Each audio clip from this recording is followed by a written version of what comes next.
The idea for somebody confessing to this murder they didn't commit, actually, I'd had experience of people going to see their therapists and having just sort of false memories brought out that could be hugely, hugely damaging. I had a stalker for a while who she'd been and seen a therapist and was convinced that she'd had this sort of awful thing had happened with me in her past. I don't think I'd even met her before in my life.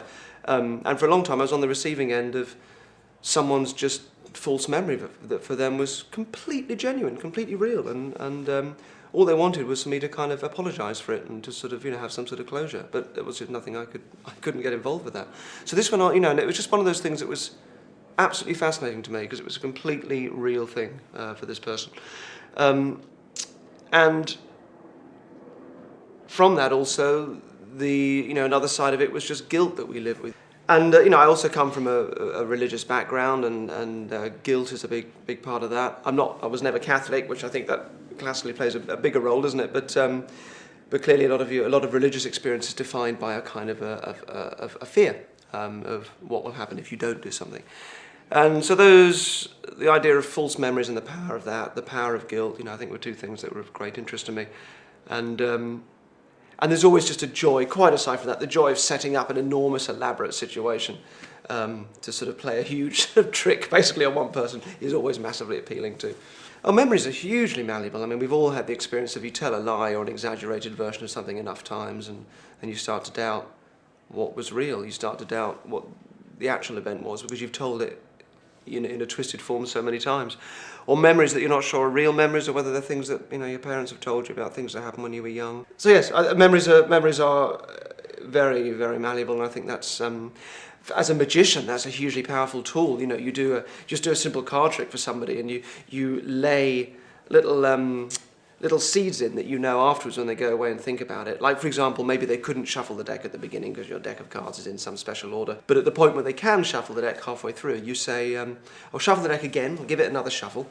And it's very easy for them afterwards to remember that they shuffled it at the beginning, just because as they're taking it for the first time and shuffling it, they're thinking, I'm doing this again. Right from the word go, working as a magician, playing with people's memories and creating these sort of false memories and these seeds has always been a big part of what I do.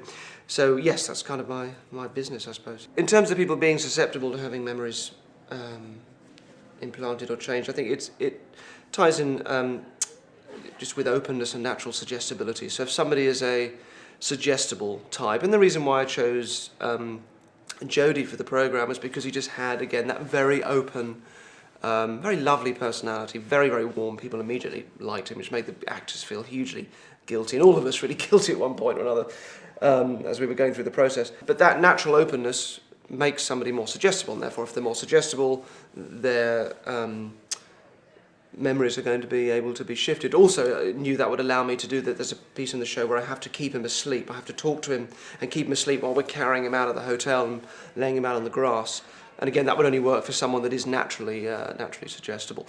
So, yeah, as with a lot of these things, I look for those sorts of characters, and it's a sort of an openness. It's an everyday openness and a susceptibility. We did a few little tests, things that didn't make the show. When he turned up for his interview, we had then he had to get in a lift to come up to see us, and we had everybody in the lift. It's an old experiment, I think it was even used on candid camera. You have everyone else in the lift is a stooge, and they're all facing the wrong way.